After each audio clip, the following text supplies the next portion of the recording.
Now, you are someone who has voted for a Brexit deal, unlike some of your colleagues. Are you concerned by the resignation of Amber Rudd, where she simply says that she doesn't believe that getting a deal is the government's main objective? Of course I'm concerned, Sophie. You know, at the heart of all this is trust. Can we trust the Prime Minister, Boris Johnson, to do what he said he would do, which is work to achieve a deal? And on the other side of it is, can we trust those who often also don't want a deal because they want to overturn the referendum result of 2016? And that's why myself and others have formed a group called MPs for a Deal, because there is still a heartfelt desire amongst many MPs across all parties to get a deal before the 31st of October. But others have to play their part, and chief of those is the Prime Minister. You talked there about your group of MPs trying to get a deal. There's been bills put forward to try and say, can we please have a chance to vote on Theresa May's deal again? Now, you voted for Theresa May's deal. Are you a bit frustrated by some of your colleagues who've had a bit of a late conversion to it? They weren't prepared to hold their noses and vote for it last time, but now they are happy to do it once the ship sailed.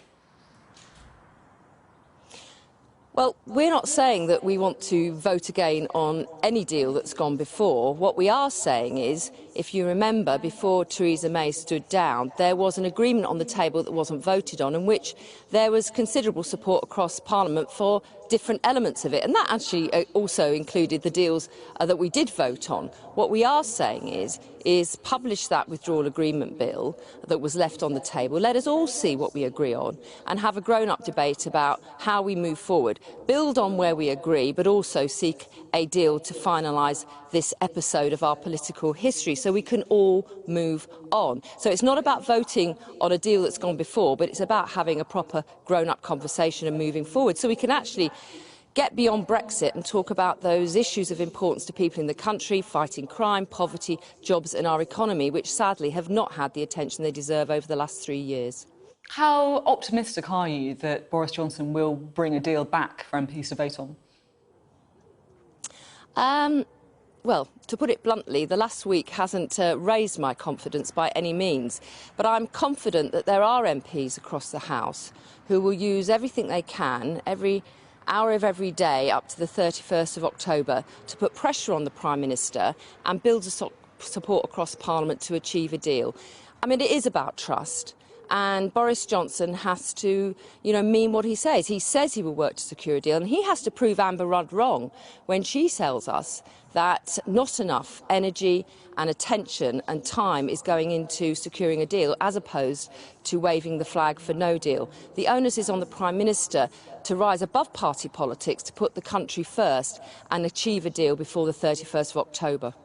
I mean, the reality is, if there is to be a chance of a deal getting through, it's going to need support from Labour as well, now that the Prime Minister hasn't got a majority. Even if he gets every single Conservative MP on side, it's not going to be enough.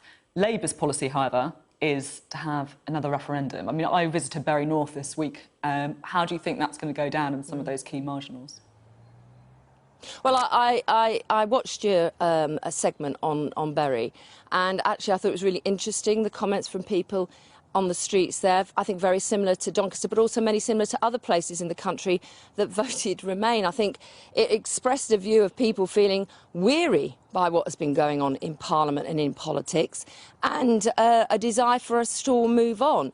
And I want to be able to, leave voters in the eye and say, look, I respected the outcome of the referendum. We have left the European Union. We have control over our laws and borders. But I also want us to be able to say to Remain voters, look, we respect your concerns and we will leave in an orderly way, making sure we can protect our economy, protect workers' rights, our environmental standards, ensure we can still work on security issues across our European continent. And in that way, we can bring both sides together. But we do need some resolution on this. And I do believe that there are Labour members and Tory members and even others who would like to see that happen. And don't forget, Sophie, it is still Labour's policy that in a general election our first task will be to negotiate a Brexit deal. You say that it's your policy to negotiate a Brexit deal, and yet members of the Shadow Cabinet have said that they would still vote to Remain, that they still want to have a second referendum where they would campaign for Remain. I mean, that's not exactly going to entice the EU into giving a good Brexit deal, is it?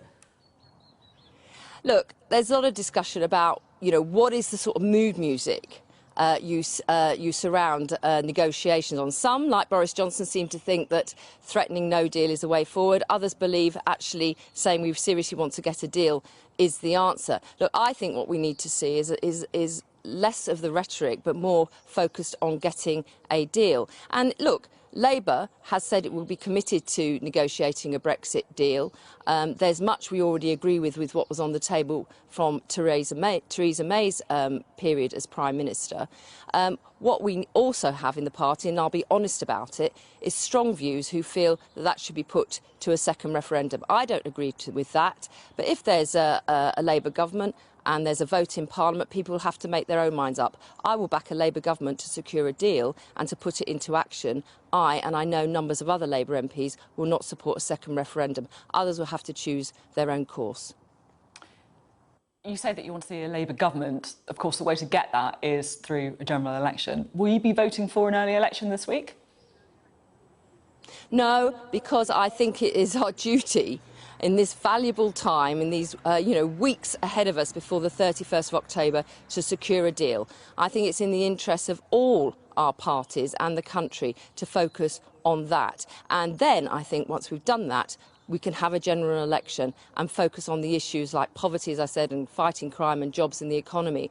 Because we all know that without some resolution here, those vital issues for constituents in Doncaster, in Bury and elsewhere will not get the attention they deserve. So I believe it's important that the Prime Minister focuses on bringing us together, and that's what he promised. He promised that he would find a resolution to this. He promised he would work for a deal. He said that no deal was not his preference. Well, Mr Johnson, abide by your words. If there was an election before the Brexit deadline, do you think the Conservatives would win? I think it's hard to tell, really, at the moment. I think that what we found in 2017, that actually Theresa May's strategy did not play out. I think around the country there are polarised views, not helped by the Prime Minister, I have to say, since he's taken up office, that haven't helped any of the debate. My concern is as well, too, is not only will those views be polarised at the ballot box, but actually there may be many people who are disenchanted with politics, people who voted Remain, people who voted Leave, who may not vote at all. And for the sake of democracy, that's why I believe we need to find a way through this. And I urge MPs, to my colleagues across the House, back our group MPs for a deal, because, to be honest, that is the sensible and reasonable way forward that can bring us all together and, importantly, our country together again so we can get back to normal politics. And just a quick thought from you while we have you, please. Your colleague Diana Johnson is going through a re-selection fight ahead of the next election. Backbencher of the year last year. Are you worried about this? I'm very concerned at a time that we should be facing outwards.